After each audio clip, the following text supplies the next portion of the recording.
Good morning once again. I'm glad to be with you this morning. Today, September 13th, is Grandparents' Day. It doesn't get near the publicity of Mother's Day and Father's Day, but today is Grandparents' Day, and we're going to look at what the scriptures might say about grandparents. They don't say a lot, but we're going to look at that today. Our scripture reading for today is from Ruth, chapter 4, verses 16 and 17. This is one of the few passages that kind of allude to grandparenting. It said, "Then Naomi took the child and laid him in her lap and became his nurse. The neighbor women gave him a name, saying, 'A son has been born to Naomi.' So they named him Obed. He is the father of Jesse, the father of David." The question I want to ask is, what makes a grandparent? Having grandchildren? Always having candy and cookies? Always having a tissue up your sleeve? Grandparents often have a very special place in the heart of their grandchild. There's often a bond there that's not with any other relative. Now, in the Old Testament times, grandparents often lived with the family because several generations often lived in the same household. They all lived together, and so the role of a grandparent was amplified. There was more to it than what there is today. But as I said, as we look at grandparents today and we know that the Bible doesn't say a lot about grandparents, it does speak a lot about the wisdom of those who are a little bit older. First of all, grandparents have hope. Grandparents want the best for their grandchildren. And they hope to see grandchildren. Looks like my PowerPoint's off, but that's okay. In Psalm 128, it's way off. In Psalm 128, the psalmist is speaking of the blessings of the faithful. It speaks of being prosperous, of the wife being fruitful, of the sons being strong. And the psalm concludes in verse 26, and it says, "And may you live to see your children's children." I mean, many parents soon into their life as parents, and as their children grow and become older and start to mature, and well, maybe they become not as needed. I mean, we sometimes as parents we complain that our kids don't need us, but friends, that's what we do. We raise them to become independent, to get out on their own. But when we get to that feeling where we're not sure what's going to happen, we're not sure what's going on, we're waiting for those grandkids. We want to see grandchildren. We want to see them be part of that life. Grandparents also hope that their grandchildren are faithful. As faithful grandparents, we want to be able to pass our faith down to our children and to their children. I mean, that's part of what we are asked to do when we look at Scripture, is to instill our faith, in a sense, in those that follow us. We try to set the proper example so that our children and our grandchildren may be blessed. I mean, when you think about it, there's not a whole lot deeper blessings that when you look back in life as somebody that was faithful in your life. Someone that loved God, because if they love God, they love you. And they're a blessing to you. And we hope we can be that example, and we hope that we can live in that way. Psalm 103 and verse 17 says, "But from everlasting to everlasting, the Lord's love is with those who fear him, and his righteousness with their children's children." You see, when we set that proper example, people will follow. I know it's not a foolproof plan because all people have their own mind. And they may choose to go a different direction. But we want to be sure we're setting the right example because we want to bring those grandchildren into that faithful, lasting, everlasting relationship with Jesus. Grandparents hope to leave something for their grandchildren. Maybe it is their faith. Maybe it is their example. But when we leave our faith for our children, for our grandchildren, we have to understand they can't get to heaven on our faith. We got to give them a foundation. We got to give them something to build on. When they see the faith that we, their grandparents, have, then we can give them that foundation to build their faith on. Maybe you've received an heirloom or an inheritance from your grandparents. I received a .22 rifle that I still have to this day from my grandfather. It meant a lot to me. It's special. Because my grandfather, when I was growing up, he didn't have a lot. But he was sure that each of his grandkids got something that was his. And what made it even more special, he gave it to me before he passed on. And that's what he said. He said, I want you to have this before I go so I know that you get it. And that's always held a special place in my heart that he felt that way. Yeah, it wasn't just me about all of his grandkids, but it was still special to me. But whatever it is, God wants grandparents to leave their grandchildren something. Proverbs chapter 13 and verse 22 says, a good man leaves an inheritance for his children's children. It's an instruction from God. Leave something for your children's children. And I know people who think otherwise. Think you don't want to leave anything, but that's what the Bible tells us, to leave something. You may not make them rich, but you can make them rich in faith. You can set the right example and you can give them what they need to have a prosperous life by your example. Next, grandparents have wisdom. Life experience brings wisdom. Now, not all of us are book smart, as you might say. Not all of us have advanced degrees. But life experience brings wisdom.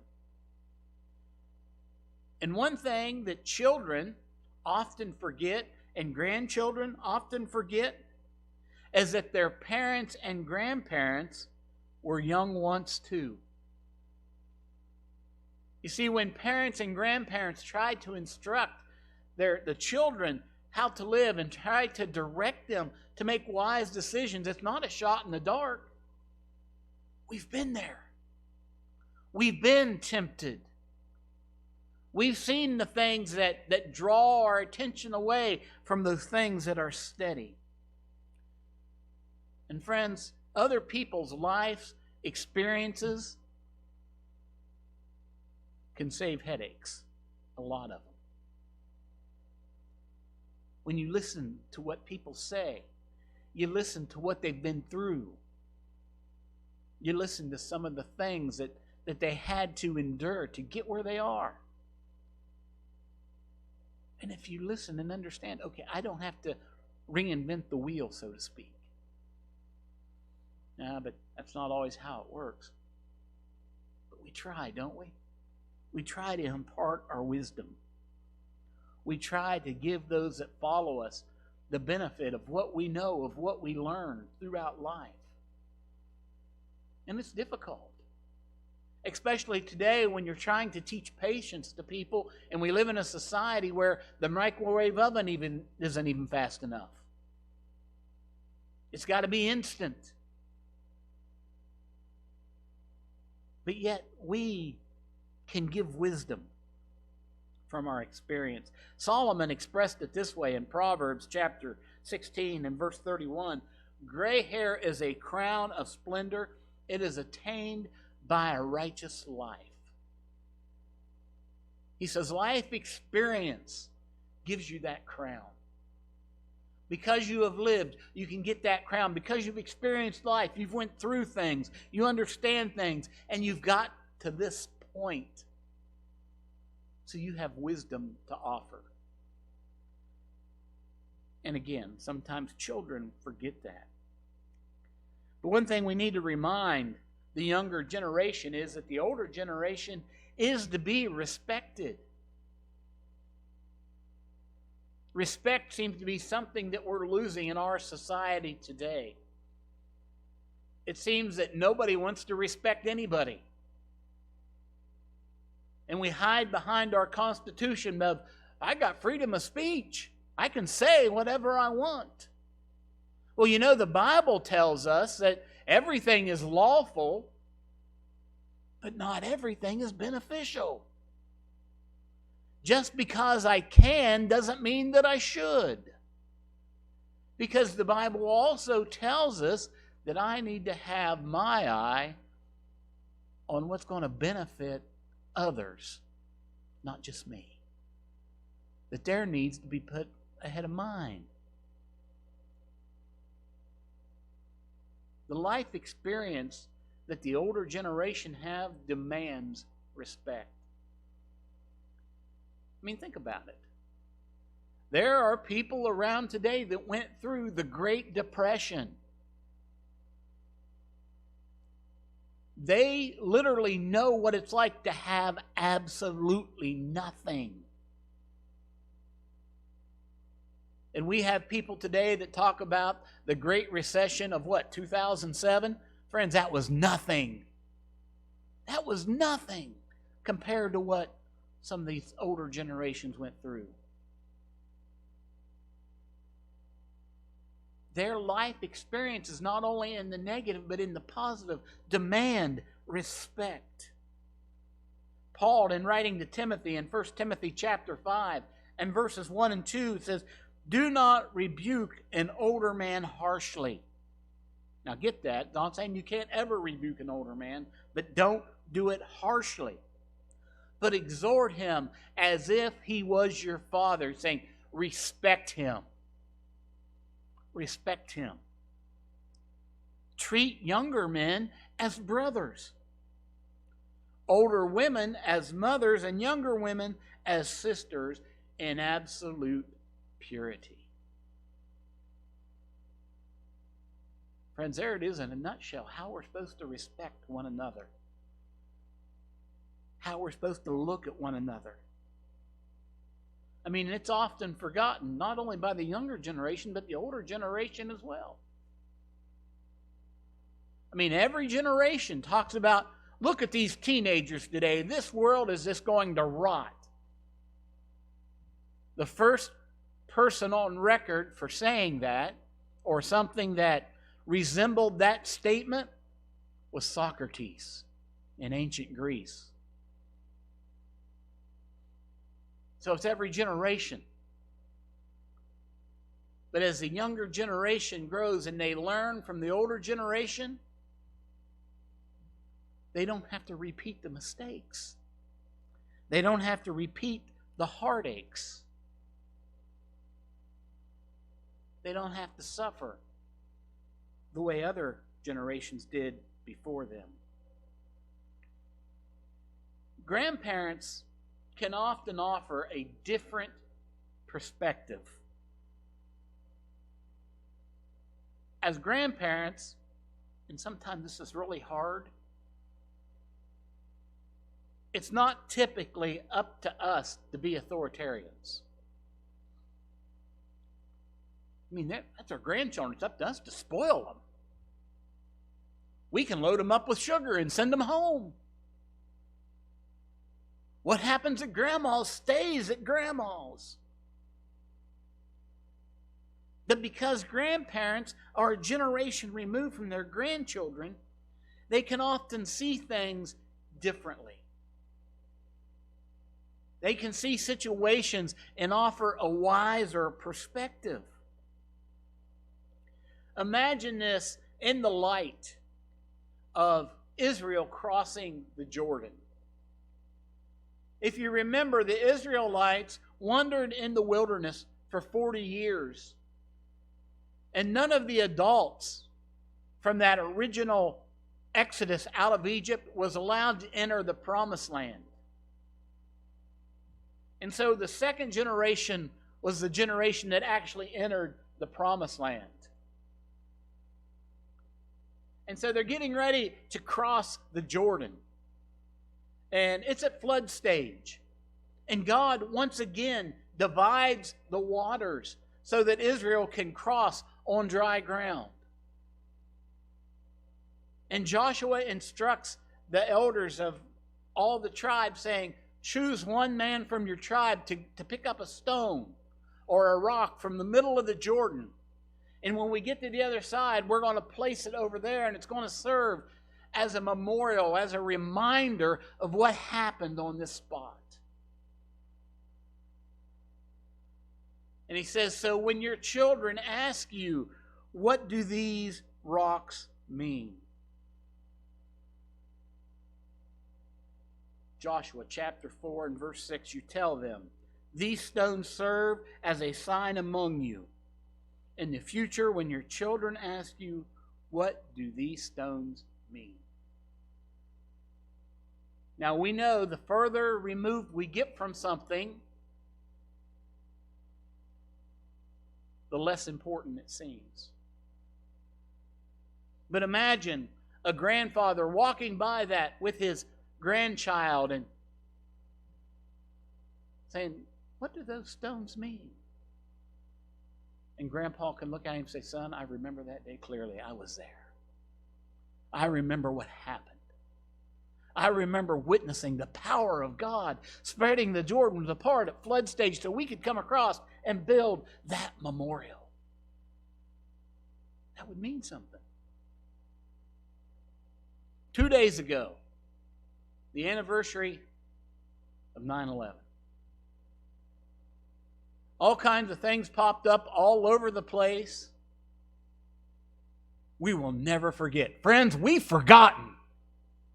You look at our society today, we have forgotten. We're more divided now than we've ever been.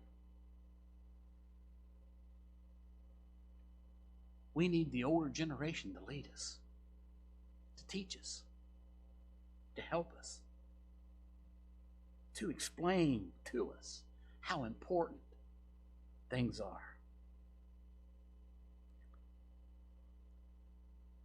Grandparents have faith. And grandparents can pass their faith on. We've already talked about that, talking about passing on the faith. Many people in the church will credit the faith of their grandparents for the faith they have today. Not that they have their grandparents' faith, but a strong faith of their own based on what they witnessed in their grandparents.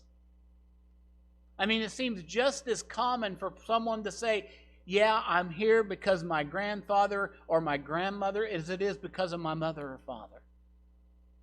It was a faith that was passed down. And that's how important it is. It's important to let our grandchildren see the faith that we possess. Think about this a minute. Remember King Hezekiah? We read about King Hezekiah in 2 Kings. And it says, Hezekiah did what was right in the eyes of the Lord his God. But let's look at his predecessors for a moment. His father was Ahaz. 2 Kings 16 and verse 2 says, Ahaz did not do what was right in the eyes of the Lord his God. So here's Hezekiah, a righteous king, excuse me, a righteous king, but his father, who was king before him, was not. But let's look at his grandfather, Jotham. 2 Kings 15:34.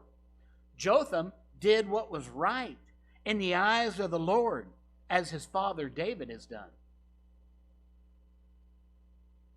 So Hezekiah was following the example not of his father,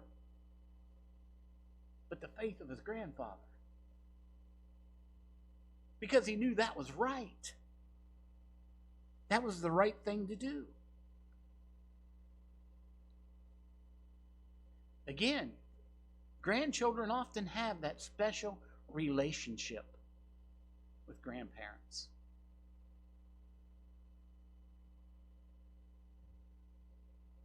I didn't know my grandfather on my mother's side very well. He passed away when I was like 5 or 6 years old. Never got the chance to know him very well. But I did get to know the grandfather on my father's side.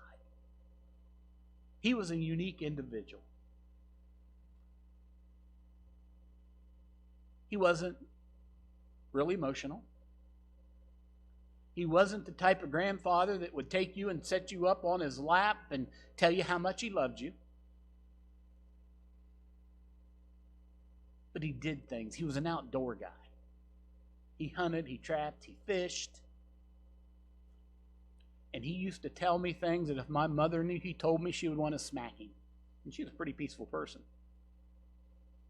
But that's the kind of relationship that grandparents often share with their grandchildren. And it's important to have that. It's important to be that example. Now, Paul also commended Timothy on his grandmother's and his mother's faith as well. Lois was a very faithful believer, a very faithful Jew who was a believer in Jesus. And she passed her faith on to her daughter, Eunice. Now, Eunice was married to a Greek. Yet she still instilled the faith of her mother into her son Timothy. 2 Timothy chapter 1 and verse 5, Paul says, I have been reminded of your sincere faith, which first lived in your grandmother Lois and your mother Eunice, and I am persuaded now lives in you also. You see, friends, we can pass down our faith, but we have to teach the next generation that their own faith has to be sincere. That it can't be our faith. It has to be their own faith. But it's the examples that we set to each generation following. Friends, that's how the church is going to remain strong. Is by passing on from experience. I mean, friends, I know in the church, sometimes there's discussions that every generation has to have. If we had learned from the prior generation, we wouldn't have to have them over and over again. We could keep moving forward. And so that's what we need to do. As grandparents, because if you're a grandparent, that means that you've got children, so you teach them. And then you help teach your grandchildren as well. You know, I've heard a lot of grandparents say, I wish I could have started out with my grandkids and skipped over the children. That goes back to the fact that we get to spoil our grandchildren. Friends, it's a wonderful thing to be a grandparent. It's a wonderful thing to be able to share your life with someone who looks up to you in that way. There's very little judgment between a grandchild and a grandparent. It's just pure love. Pure love. So grandparents are special, and they have that special love for their grandchildren. They teach us. They have hope and faith in us. And they pass on the faith that they have in God, hoping that we will catch on.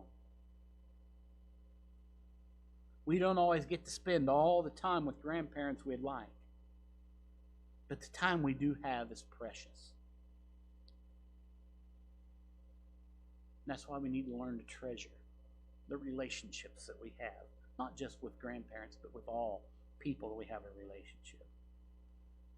So today I just want to thank you if you're a grandparent and let you know how special you are and that you are having an effect on someone's life, even if you don't think you are. Because God's given you a special responsibility. And He's lifted you up. And He's exalted you. I saw a t-shirt once a lady had on, said, "I was recently promoted to the position of grandmother." And it is. It's a promotion. So thank you, grandparents, for all that you do. Thank you for your wisdom. And thank you for your example. Our God and our Father, He calls all of us, no matter where we're at in life. He wants us to come to Him and wants us to trust Him. Maybe today you're struggling with something. Go to God in prayer. Go to Him and ask Him to give you the strength you need. Put your hand in His and let Him lead you through it. Maybe you're struggling with a sin or temptation. God is stronger than Satan. Give it to Him. Tell Him to make Satan flee. Submit to the Lord. If you've never given your life to Jesus, you have the opportunity by being baptized for remission of sins. We can set that up if you want to do that. Let us know. Contact us, and we'll organize a time where we can immerse you and bring you up a brand new creation. Because God is calling for you. And He wants you to live the best life you can possibly be. So come to Him. Come to Him.